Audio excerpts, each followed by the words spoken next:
La taqumus sa'ah, tidak terjadi hari kiamat. Hatta yanzila fikum ibnu Maryam, sampai datang anak Maryam. Yang dimaksud dengan anak Maryam adalah Nabi Isa alaihissalam, hakaman muqsitan, sebagai seorang hakim yang adil. Mungkin keadilan susah didapatkan dari manusia yang condong kepada harta dan hawa nafsu, tapi kerana dia seorang nabi, bukankah dia sudah mati, meninggal dunia? Barrafa'ullah wa ma qataluhu, mereka tidak berhasil membunuhnya. Wa ma salabuhu, mereka tidak berhasil menyalibnya. Walakin syubbiha lahum, ada orang lain yang diserupakan wajahnya dengan Isa. Dialah Yudas Iskariot, dialah Yahuza, yang kemudian ditangkap oleh tentara daripada Yahudi yang benci akan Isa, dan mereka menyalibnya di tiang Golgota, dan mereka mengatakan inilah dia. Maka kata Allah, wa ma qataluhu yaqina, mereka tidak yakin seyakin-yakinnya tentang itu. Sampai akhirnya pada tahun 324 terjadilah konsili, pertemuan pertemuan seluruh pendeta-pendeta, dan mereka berhasil menyepakati di sebuah kota bernama Nisea. Sekarang letaknya di Turki. Yang dulu kota itu besar, dibina oleh seorang raja bernama Konstantinopel, yang kemudian kota itu dirubah oleh Muhammad Al-Fatih menjadi kota Islambul. Islambul, kota Islam, negeri Islam, yang berubah menjadi Istanbul. Maka di sana ada satu tempat bernama Nisea. Di Nisea inilah mereka bersepakat bahwa Isa adalah anak Tuhan, bagian. Padahal itu tidak ada disebutkan dalam Injil, tidak ada dalam wahyu Allah Subhanahu wa taala. Yuharrifunal kalima amma wadhihi, mereka merubah-rubah kalimat yang ada dalam kitab suci sesuai dengan kemauan kehendak hawa nafsu mereka. Maka mereka tidak berhasil membunuhnya. Barrafa'allah, Allah mengangkatnya, dan dia belum meninggal dunia sampai masanya menjelang hari kiamat. Nabi Muhammad SAW bercerita bahwa Nabi Isa ini akan turun menjadi pemimpin yang adil.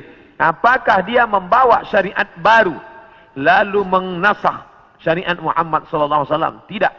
Dia menghidupkan lagi sunnah-sunnah Rasulullah SAW. Dia menjadi imam di masjid. Dia mengajak orang solat berjamaah.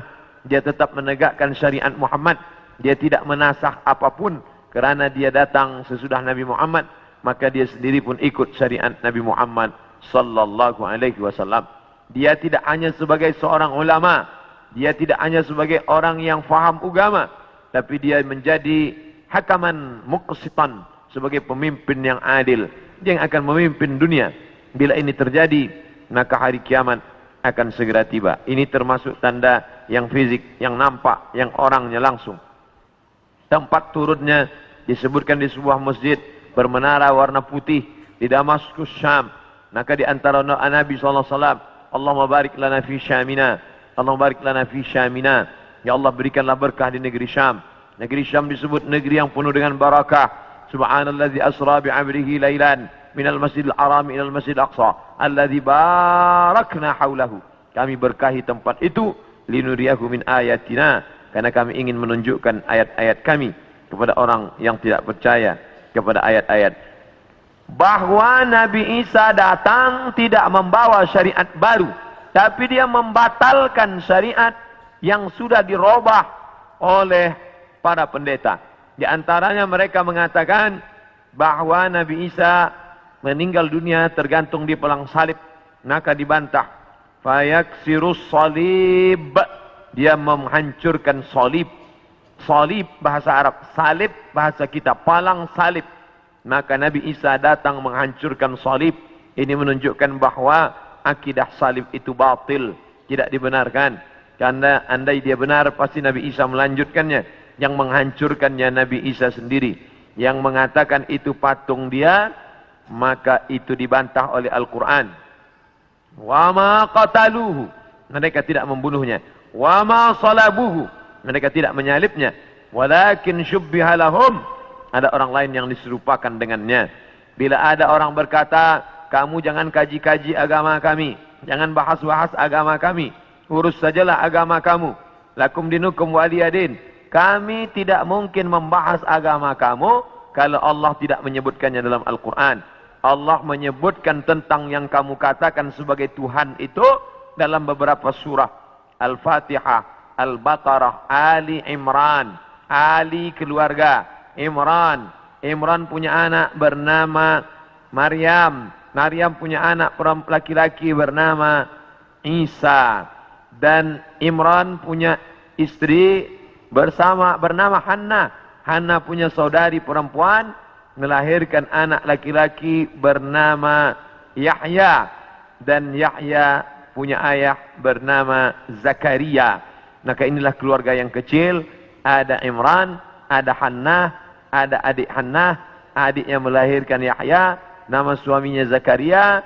Dan Hannah melahirkan anak perempuan bersama Maryam. Dan Maryam punya anak laki-laki bernama Isa alaihissalam. Ini keluarga orang baik-baik. Ini keluarga orang yang saleh. Dan mereka itu tidak pernah mengaku dirinya Tuhan. Mal Masih ibnu Maryam illa rasul. Al-Masih tak lain tak bukan hanyalah seorang rasul. Qad khalat min qablihi rusul. Yang sebelumnya sudah ada rasul-rasul. Adam, Idris, Nuh, Salih, Ilyas, Ilyasa, Zakaria, Musa, Yahya, Zulkifli, Daud, Sulaiman, Ayyub. Semuanya meninggal dunia. Maka Nabi Nabi Isa alaihissalam pun juga akan meninggal. Hanya saja dia meninggal tidak seperti Nabi yang lain.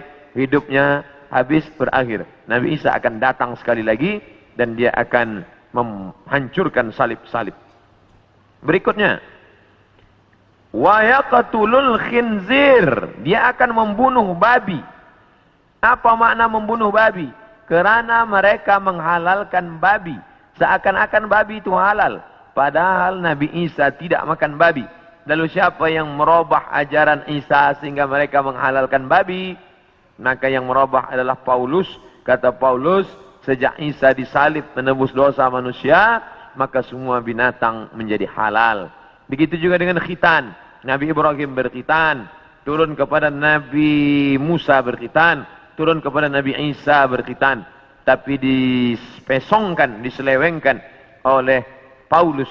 Paulus yang bernama Saul. Tidak pernah belajar kepada Isa. Tapi lalu kemudian mengaku diangkat sebagai Rasul oleh Isa. Maka disebut namanya dengan Rasul Paulus. Maka ini dibantah oleh Al-Quran sama sekali. Maka Ibrahimu Yahudian. Ibrahim bukan Yahudi. Wala Nasranian. Ibrahim bukan Nasrani. Walakin syubbiha lahum. Walakin kana hanifan musliman. Dia seorang Muslim. Hanifan. Condong kepada kebenaran. Musliman. Muslim. Wa makana minal musyrikin. Dia tidak mempersekutukan Allah subhanahu wa ta'ala. Sedangkan Yahudi dan Nasrani mempersekutukan Allah. Yahudi mempersekutukan Allah dengan Uzair. Wa qalatil yahudu Uzairun ibnullah. Orang Yahudi berkata Uzair anak Allah. Sedangkan Nasrani mempersekutukan Allah dengan Yesus, dengan Isa. Wa qala an-nasara al-masih ibnullah. Nasrani berkata Al-Masih anak Allah. Maka Al-Quran membantah. Bila ada orang mengatakan jangan kaji-kaji tentang agama orang lain. Kita tidak mengkaji agama orang lain. Kita sedang mengkaji Al-Quran, kitab suci kita yang bercerita tentang penyelewengan ajaran Nabi Isa alaihissalam. Ini mesti diluruskan. Karena yang kita kaji adalah Al-Quran dan sunnah Nabi Muhammad sallallahu alaihi wasallam. Wa yada'ul jizyah.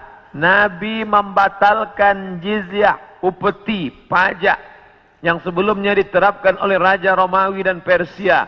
Mereka hidup dengan cawan-cawan emas, pakaian sutra, tempat tidur yang tebal, dengan banyak-banyak pasangan, dengan istana yang megah.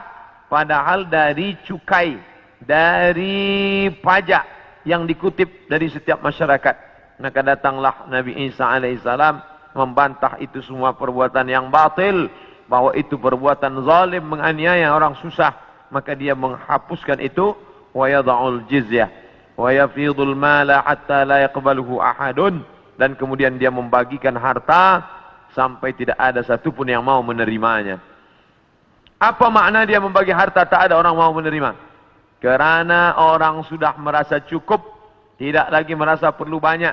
Kerana masalah harta ini tidak ada batasnya. Lau kana li ibni Adam wadiyan min dhahab. Seandainya manusia itu memiliki satu lembah daripada emas, ini ada bukit, di sini ada bukit, ada tanah yang turun ke bawah, tempat bercocok tanam. Lalu kemudian berubah dia menjadi emas, maka manusia tidak pernah berkata cukuplah emas yang banyak ini, tidak, tapi dia akan berkata mana lagi, mana lagi. Dia terus meminta, walan tamla fahu illa turab, sampai mulutnya diisi tanah, masuk ke liang lahat, barulah dia merasa cukup, barulah dia katakan enough, barulah dia katakan cukup, tidak lagi lebih daripada ini. Maka oleh sebab itu ketika Nabi Isa alaihissalam membagikan harta, ini harta, dia katakan tidak, kami tidak mau menerimanya, karena kami tidak ingin mati membawa harta, tapi kami ingin mati membawa amal yang saleh.